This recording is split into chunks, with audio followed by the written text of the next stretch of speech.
बोलिए सदगुरु कबीर साहिब की। जयकारा की आवाज बिल्कुल कम, सबको लगता है भूख लग गई है। सबके लिए व्यवस्था है, अभी थोड़ा सा धैर्य धरिए। जोर से जयकारा लगाइए एक बार। बोलिए सदगुरु देव की।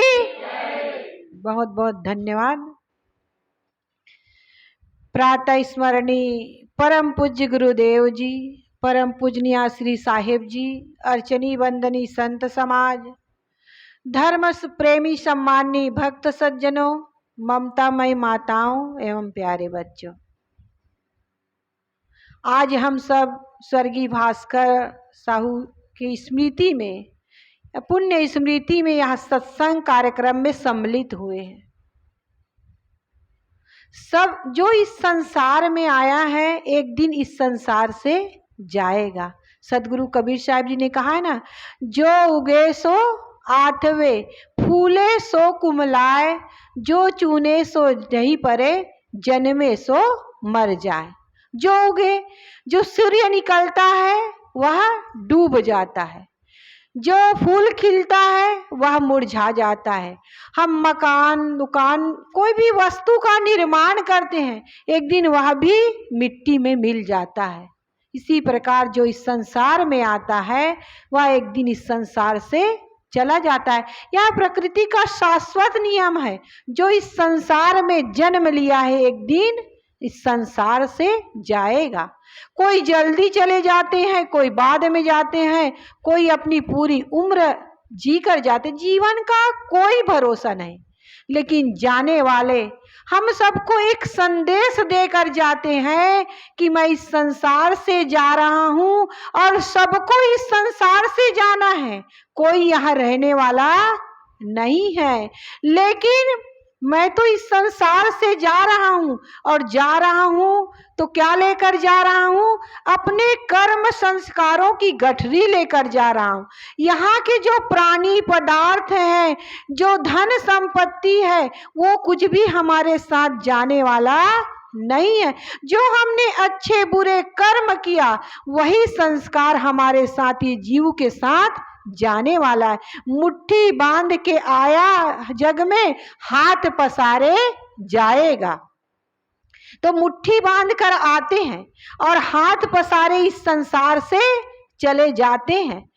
लेकिन जब जाने के पहले हम अपने जीवन को ऐसा जी ले, उस जाने वाले से हम शिक्षा ले ले कि उनके जीवन में जो अच्छाइयाँ थी, जो सद्गुण थे, आज उनके सद्गुणों की हम चर्चा करते थे। कितना अच्छा उनका व्यक्तित्व था, कितना अच्छा जीवन था। कुछ वर्ष ही जिया लेकिन अच्छे से जिया। इसी प्रकार तो वो शिक्षा देकर जाता है। उनसे हमें शिक्षा लेना चाहिए कि उनके जीवन में जो कमियां रही होगी या दोष कोई बुराइयां रही, क्योंकि दोष भी रहते हैं और अच्छाइयां भी रहती हैं, कुछ कमियां भी जीवन में रह जाती हैं। तो हम उनके अच्छाइयों को, सद्गुणों को अपने जीवन में उतार ले और उनकी कमियां रही होंगी वो हमारे जीवन में वो कमी ना आए, वही उनके प्रति सच्ची श्रद्धांजलि होगी। तो हम अपने अपने जीवन को देखें कि हमें सुंदर मानव तन मिला हुआ है, सोचने समझने की शक्ति मिली हुई है, तो हम इसको ऐसा जिए कि जब हम इस संसार से जाएं तो हम हंसते हंसते इस संसार से विदा लें। सदगुरु कबीर साहब जी ने कहा है ना कि कबीर जब हम पैदा हुए जग हंसे हम रोए, और ऐसी करनी कर चलो हम हंसे जग रोए। जहां में जब तू आया था सभी हंसते थे, तू रोता था, बसर कर जिंदगी ऐसी सभी रोए तू हंसता जा। अभी हम लोग बिगाड़ानंद जी का कहानी सुने हैं ना, याद है ना सबको? अभी सुने ना बिगाड़ानंद की कहानी। तो वैसे हमारा जीवन बिगाड़ानंद की तरह नहीं होना चाहिए। हमारा जीवन कैसे होना चाहिए? सुधारानंद की तरह, किसी के बिगड़ते काम को बना दे। हम इस संसार से जाएं तो लोग ये ना कहे कि अच्छा हुआ गांव का कांटा निकल गया, बल्कि ये कहे कि हमारे गांव का तो खंभा ही उखड़ गया। हम इस संसार से जाए तो हंसते हंसते इस संसार से विदा लें। हमारे प्रेम में, हमारे वियोग में लोग आंसू बहाए, क्योंकि जब हमारे मन, वाणी और कर्म निर्मल और पवित्र होंगे, जब हमारे मन, वाणी और कर्म से सबको आदर्श मिलेंगे, तब हमारा यह जीवन अच्छा होगा। संत जन, गुरुजन कहते हैं कि दिन भर ऐसा काम करो कि शाम को जब बिस्तर पर जाओ तो सुख की नींद सो। सुख की नींद हम कब सो सकते हैं? जब दिन भर हमारे मन, वाणी और कर्म से किसी की निंदा ना करे, किसी की बुराई ना करे, किसी को दुख, पीड़ा, कष्ट ना दे। क्योंकि जब शाम को हम बिस्तर पर जाते हैं तो वही चिंतन मनन होता है जो हम दिन भर किए रहते हैं। तो संत जन कहते हैं कि दिन भर ऐसा कर्म करो कि शाम को जब बिस्तर पर जाओ तो सुख की नींद सो। जवानी में ऐसा कर्म करो कि बुढ़ापा सुखद हो। 8 महीने ऐसा कर्म करो कि चौमासा वर्षा सुखपूर्वक कटे, और जीवन भर ऐसा कर्म करो कि मरती बेला पश्चाताप ना हो। तब हमारा यह जीवन सार्थक होगा। नहीं तो खाने पीने और भोगों को भोगने में जीवन निकल जाएगा और अंत में केवल पश्चाताप हाथ लगेगा। जीवन का कोई भरोसा नहीं कब मौत आ जाए, इसलिए हर दिन को अपना अंतिम दिन समझे। एक व्यक्ति ने एक संत से प्रश्न किया कि हमारे जीवन में उत्सव का दिन कब है? तो संत जी ने कहा कि हमारे जीवन में उत्सव का दिन उस दिन होता है जब हमारे जीवन का अंतिम दिन होता है। तो उस व्यक्ति ने कहा कि अंतिम दिन, मौत के दिन को तो हम कैसे जान सकते हैं कब हमारी मौत होगी?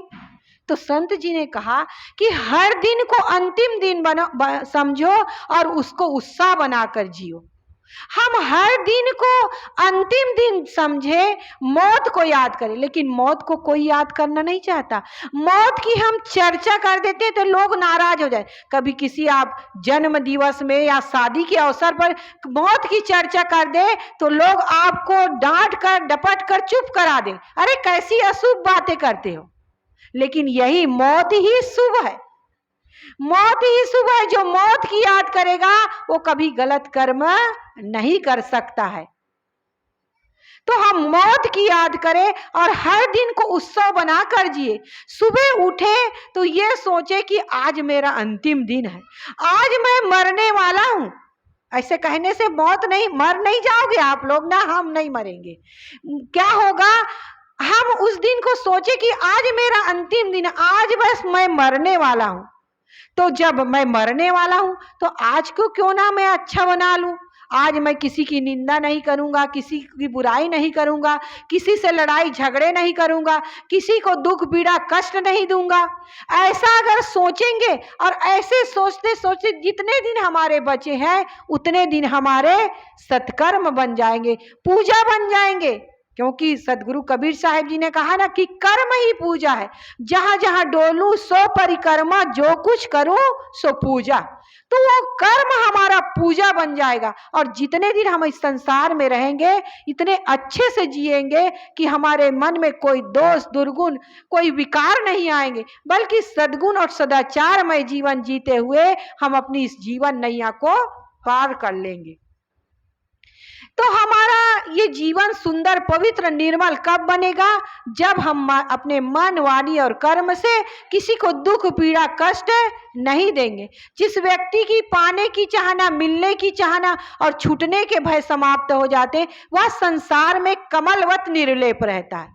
जैसे कमल का फूल पानी और कीचड़ में ही पल्लवित और पुष्पित होता, लेकिन उसमें लिपायमान नहीं होता।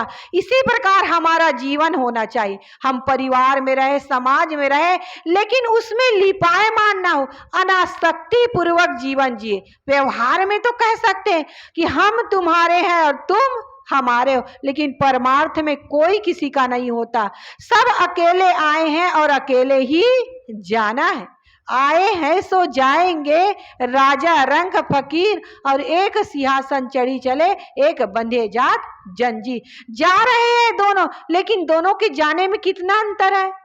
एक जंजीर से बंद कर जा रहा है और एक मोक्ष रूपी सिंहासन पर बैठ कर जा रहा है। एक गलत कर्मों के जंजीर में बना हुआ है और एक शुभ कर्म करता है और अपने जीवन को अच्छा बना के जीता है और अंत में क्या करता है, अपने आप में स्थित होकर कल्याण की भूमिका प्राप्त करके वह जीवन से जाता है, तब उसका जीवन सार्थक होता है। इस संसार में आए कुछ भी हमारा नहीं है, जो कुछ भी है वो अमानत के रूप में मिला हुआ है। बेटा है तो बहू की अमानत, बेटी है तो दामाद की अमानत, शरीर शमशान की अमानत और जिंदगी मौत की अमानत। एक दिन बेटा बहू का हो जाएगा, बेटी को दामाद ले जाएगा और शरीर शमशान की राख में मिल जाएगा और जिंदगी मौत से हार खा जाएगी।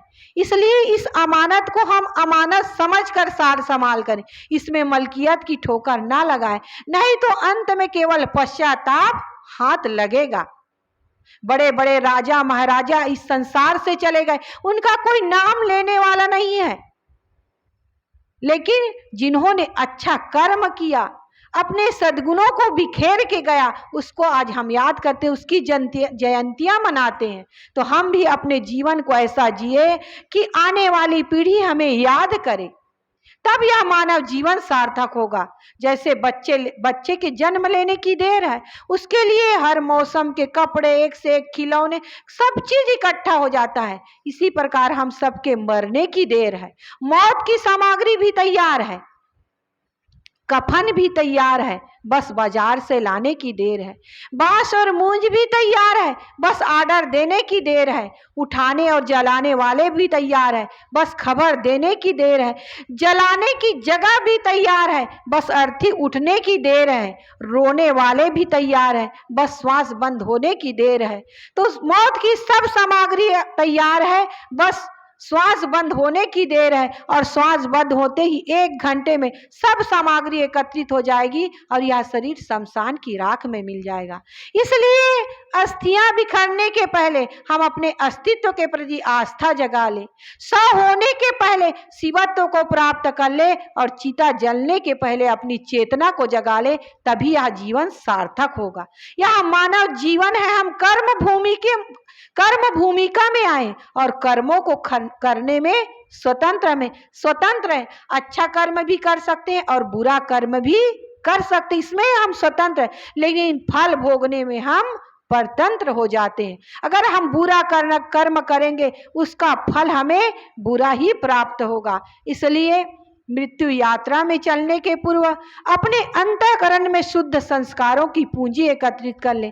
जब तक दीपक जल रहा है तब तक अपनी घर की सफाई का काम कर ले, नहीं तो दीपक के बुझते ही अंधेरा छा जाएगा और कुछ हम नहीं कर पाएंगे।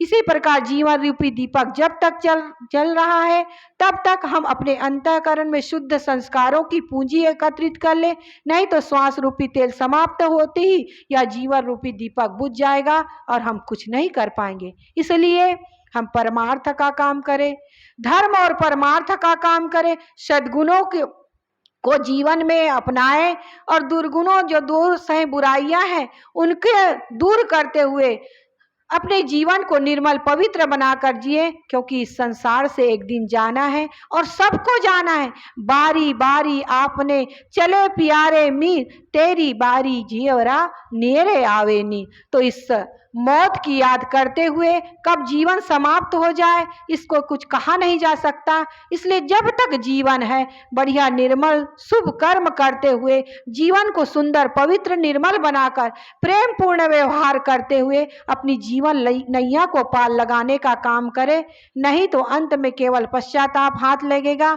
इसलिए आज हमारे पास समय है, उसको सार्थक बनाएं, तब यह जीवन सार्थक होगा।